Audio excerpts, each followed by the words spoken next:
আচ্ছা দেখো এখানে কি লেখছে নিজে করি, অর্থাৎ নিজে নিজে করতে হবে। তাহলে 1 নম্বরে কি আছে দেখো, সঠিক উত্তরের পাশে টিক চিহ্ন দিই। অর্থাৎ এখানে একটি করে প্রশ্ন দেওয়া আছে এবং 4টি করে উত্তর দেওয়া আছে। এই 4টি উত্তরের ভিতরে যে উত্তরটি সঠিক হবে সেই উত্তরের পাশে টিক চিহ্ন দিতে হবে। তাহলে দেখি 1 নম্বরে কি আছে দেখো, 1 নম্বর আছে 500 গুণ 30, এর গুণফল নিচে কোনটি? অর্থাৎ এই 500কে 30 দ্বারা গুণ করলে গুণফল নিচে কোনটি হবে আমাদের দেখে টিক চিহ্ন দিতে হবে।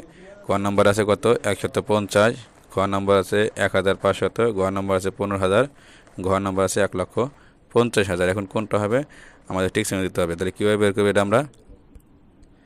আমরা এটা গুণ করে বের করব। দেখো যদি কোনো গুণ অঙ্কে শূন্য থাকে আমরা কীভাবে শূন্য বাদ দিয়ে শুধু সংখ্যা দিয়ে গুণ করবো। 3 দিয়ে 5 গুণ করে কত হবে, 3 5 15, শূন্য আছে কয়টা, 1টা 2টা 3টা। তাহলে 15 পরে 3টা শূন্য কোথায় আছে, এই যে গ নাম্বার, অর্থাৎ 15,000। এটা হবে সঠিক উত্তর। আমরা এখানে টিক চিহ্ন দেবো। তাহলে যদি শূন্য থাকে তাহলে আমরা এভাবে বের করতে পারবো। এবার 2 নাম্বার দেখো, 2 নাম্বার আছে কত, 172 গুণ 50, এর গুণফল নিচের কোনটি?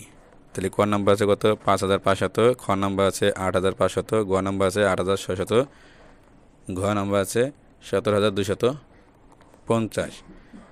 তাহলে এটা আমরা কীভাবে বের করবো দেখো, এটা আমরা শূন্য বাদ দেওয়া শুধু 5 দিয়ে গুণ করি। দেখো 5 দিয়ে গুণ করে 5 দুগুণে 10, 10-এ কত হবে 0, 5 দিয়ে 7 গুণ করে 5 7 35, 7 আছে 1 কত হবে 36, 36 হবে 6 হবে 3, 5 1 5 আর 3 8 কত হবে 860। আর এই যে শূন্য একটা বাদ দিয়েছিলাম কত, শূন্য লাগা দিলি পারে 8600। তাহলে 8600 কোন আছে দেখো গ নাম্বারে।